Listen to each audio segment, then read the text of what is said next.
কনকনে ঠান্ডায় শাস্তির শেষ নেই জানো। এখন প্রায় ৭টা বাজে, চারদিকে দেখো কুয়াশায় ভর্তি, রাস্তায় লোক খুবই কম। আমাকে এখন যেতে হচ্ছে ডাক্তারখানা। হ্যাঁ, চোখের ডাক্তারখানায় যাচ্ছি।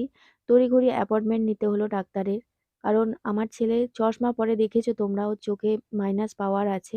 কদিন ধরেই চোখে প্রচণ্ড যন্ত্রণা হচ্ছে। আর খালি চোখে তো একদম দেখতেই পাচ্ছে না। তার উপরে আবার চশমাটাকে আজ ২ দিন হলো পরতে গিয়ে হারিয়ে এসেছে। চশমাটা তো ছাড়াও একদম কিছুই দেখতে পায় না। স্কুলে গিয়ে অসুবিধা হচ্ছে। এই সময় তো পরীক্ষার সময়। আম সেজন্য ডাক্তারের কাছে এমার্জেন্সি অ্যাপয়েন্টমেন্ট নিতে হলো। আজকে সকাল ৯:৩০ সময় অ্যাপয়েন্টমেন্ট নেয়া আছে ডাক্তারবাবুর। আর আমাদের বাড়ি থেকে যেতে, শ্রীরামপুর যেতে প্রায় ২-২.৫ ঘন্টা তো সময় লাগেই। ওইজন্য ৭টার মধ্যেই বেরিয়ে পড়েছি। আর আমার বুবুন আছে ওর বাবার কাছে। আর আমরা দুজন তো একসাথে কোথাও বেরোতে পারবো না। কারণ তাহলে বুবুন কোথায় থাকবে? এই কনকনে ঠান্ডায় তাহলে ওকেও সাথে করে নিয়ে বেরোতে হতো। ওইজন্য কাজটা ভাগাভাগি করে নিয়েছি। একজন ছোট ছেলেকে দেখছি, একজন বড় ছেলেকে। আর এই এত সকালে রাস্তা দিয়ে যেতে কি ভালোই লাগছে দেখো। দুপাশারে জমি, ফাঁকা জমি একদম। একদিকে আলু চাষ হয়েছে আর একদিকে ধান জমি। আর রাস্তায় তো এখনো কেউ সেরকম বেরোয়নি। পুরো ফাঁকা রাস্তা দেখো। কতক্ষণ থেকে দাঁড়িয়ে আছি, কোনো বাস নেই। কিসে যাবি রে বাবু? ঠিক টাইমে গিয়ে পৌঁছাতে পারবি তো? ঠিক টাইমে গিয়ে পৌঁছাতে পারবি তো? হ্যাঁ। কতক্ষণ থেকে দাঁড়িয়ে আছি। আর এত চাপিয়েছি ঠান্ডার ভয়ে দেখো, চোখে কিছু দেখতে পাচ্ছি না। প্রচণ্ড ঠান্ডা। কি জানি ঠান্ডা কি শুধু আমাকেই লাগে? ৭টায় বেরিয়েছি। ৭টায় বেরিয়েছি বাড়ি থেকে, কিন্তু হাফ রাস্তায় এসে দাঁড়িয়ে আছি। বাড়ি থেকে রায়বাবু টোটো করে দিয়েছিল, এবার এখানে নেমে পড়েছি। এবার লোকটা দেখতে আর এই দেখো, এই এই ট্রেকারটায় যাবো। ট্রেকারের না আছে ড্রাইভার, না আছে কন্ট্রাক্টর, কেউ নেই এখনো। আরে তোমার এতে ৬:৪৫ হয়ে গেছে। চলো বাস গেছে। ওটা, ওই দেখো ওই বাসটা যাবে কি এই আজকে? এই চুচুড়া তো ওটা। চ আমরা এখন বাসে করে যাব হরিপাল, আবার হরিপাল থেকে ট্রেনে করে যাব শ্রীরামপুর। কদিন ধরেই আমাদের বাড়িতে সবাইরই খুব মন মেজাজ খারাপ, রাতুলেরই জন্য জানো তো। কারণ রাতুল মানে চোখটা নিয়ে কদিন খুব ভুগছে। আবার গত ২ দিন হলো চশমাটাকেও হারিয়ে ফেলেছে। পুরো যখন পড়তে বসছে লেখাগুলো হাতড়াচ্ছে। কোন বাবা মায়ের মন ভালো থাকে বলো তো, যদি ছেলেদের এইরকম অবস্থা দেখে। ও যখন ক্লাস 4-এ পড়ে তখন থেকে ও চশমা পরে, তখন থেকে ওর মাইনাস পাওয়ার আছে। তখন ওই আমি যেখানে ভাড়া থাকতাম রামরাজাতলায়, ওখানেই একটা ডাক্তারবাবুকে দেখাতাম। তো আমার দিদির ছেলে এই ডাক্তারবাবুর সন্ধানটা দিয়েছেন। এইবারেই ১ম দেখানো হবে এই ডাক্তারবাবুকে। এমনিতে তো একটাও কথা শোনে না। মোবাইল দেখছে, কম্পিউটারের সামনে বসছে, সেটাও তো চোখের একটা ক্ষতি হচ্ছে। আর তারপরে খাওয়া-দাওয়া তো একদম মানে না করলেই ওর ভালো হয়। ডাক্তারবাবুরা যে সমস্ত জিনিস খেতে বলেন, গাজর, কুমড়ো, হলদে জিনিস আরকি, সেগুলো তো ছুঁয়েও দেখে না। আমরা ডাক্তারখানায় এসে পৌঁছে গেছি। টাইমের আগেই এসে গেছি। ৯:৩০ সময় টাইম দেওয়া ছিল। এখন কটা বাজে বাবু? ৯:১৬ হয়েছে। এই টাইমে এসে গেছি কাঁপতে কাঁপতে। যাই হোক, এমার্জেন্সি নিয়ে আসতে হলো, অ্যাপয়েন্টমেন্ট নিয়ে তারপরে আসতে হলো। প্রথমত চোখে কদিন ধরে কষ্ট হচ্ছিল, চোখের যন্ত্রণা হচ্ছিল, চশমা ছাড়া একদম দেখতে পাচ্ছিল না। আবার তো চশমাটা হারিয়ে ফেলেছে কদিন ধরে। তো বলতে হবে না? বলছে এই রে বলেছ, বলতে হবে না? ওটা আমার দোষ ছিল না। দোষ ব্যাগে পিছনে যদি পড়ে না, যায় ইচ্ছা করে হারায় নেই ও। ইচ্ছা করে কেউ হারায়? ও তো চশমা ছাড়া একদমই কিছুই দেখতে পাচ্ছে না কদিন ধরে। আচ্ছা ঠিক আছে, এসে গেছি।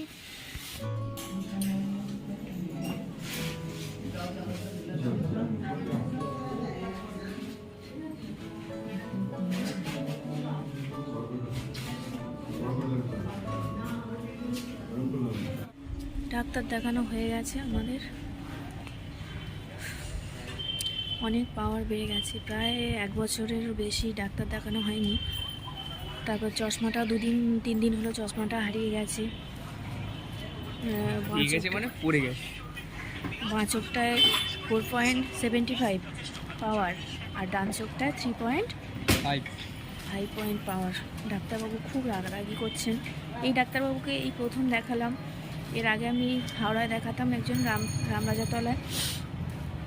ডাক্তারবাবু এমন বলছেন, নিজেরই মন খারাপ হয়ে যাচ্ছে। আমি মা হয়ে আমার এখনও চোখে সেরকম কোনো প্রবলেম নেই ঠাকুরের আশীর্বাদে।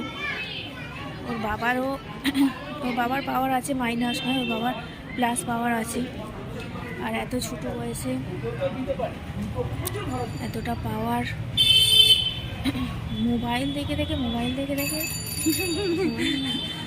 কি করে হাসি পায় তোর কি জানি রে। যা হবে দেখে দেখা যাবে।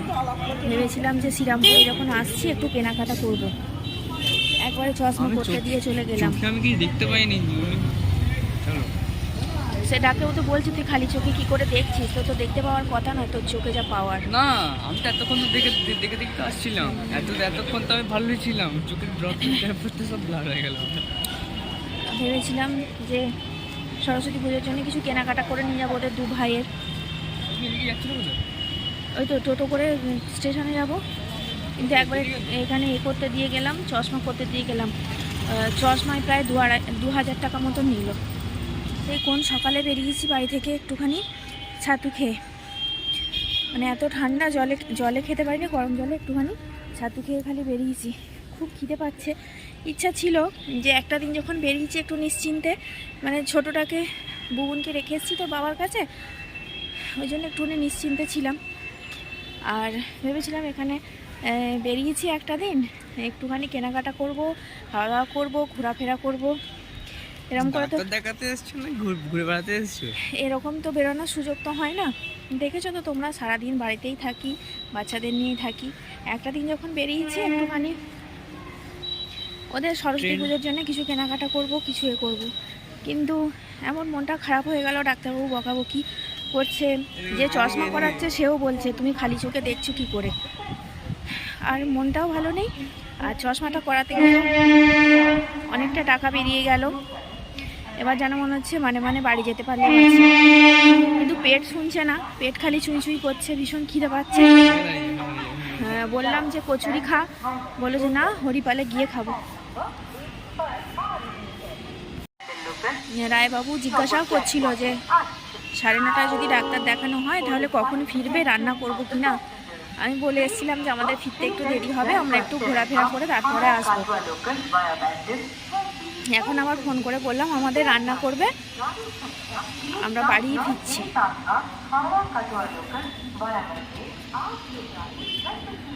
সত্যি খারাপ লাগে না বলো? ওইটুকুন ছেলে এখন তো মানে কত ঘুরবে ফিরবে, আনন্দ করবে, আর এই চোখগুলো এরম করে ঘুরছে। আরে কি করবো, ড্রপটা এমন দিয়েছিল, সূর্যের দিকে তাকাতেই পারছি না আমি। এই ট্রেনটা কোথাকার দেখ না, ব্যান্ডেজ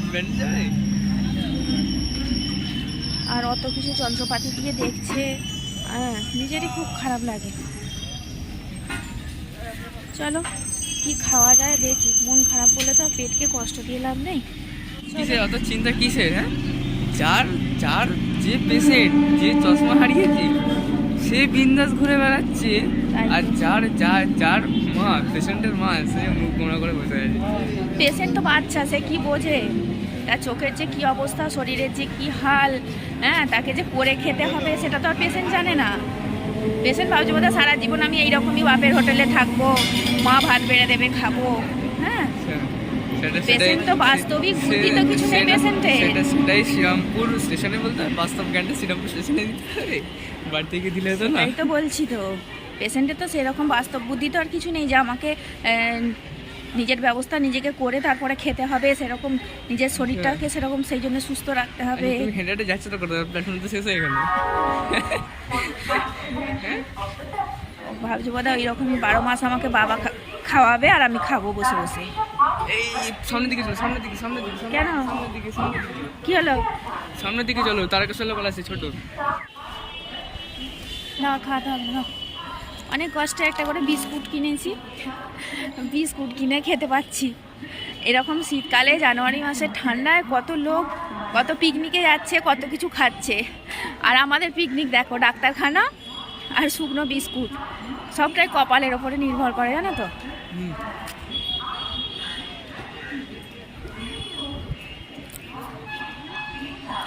কি ভেবে এসেছিলাম আর কি খেতে পাচ্ছি। ওষুধটা এত চড়া, রোদের দিকে তাড়াতে হচ্ছে।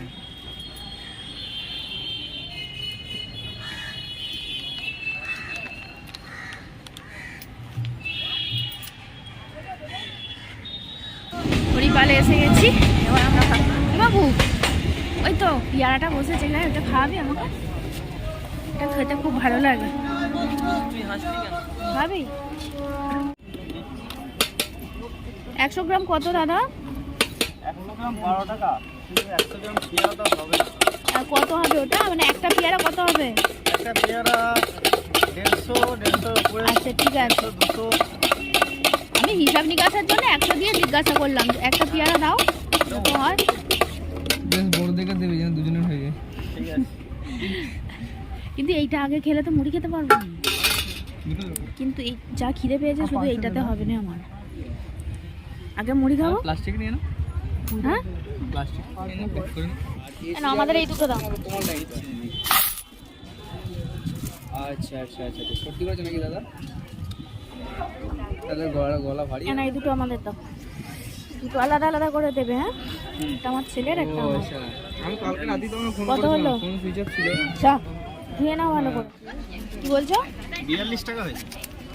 আচ্ছা ঠিক আছে।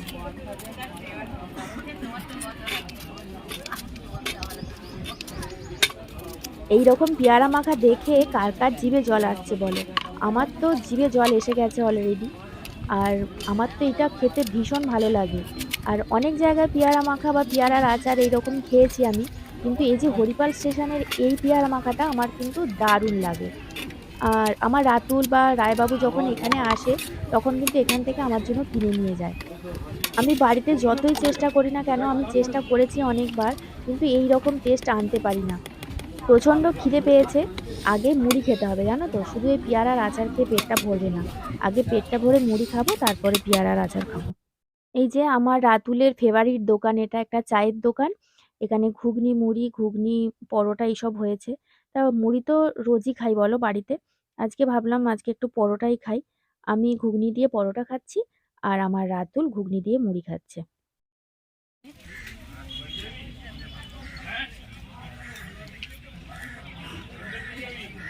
আমাকে এটা খাই দে, আমারটা দিয়ে।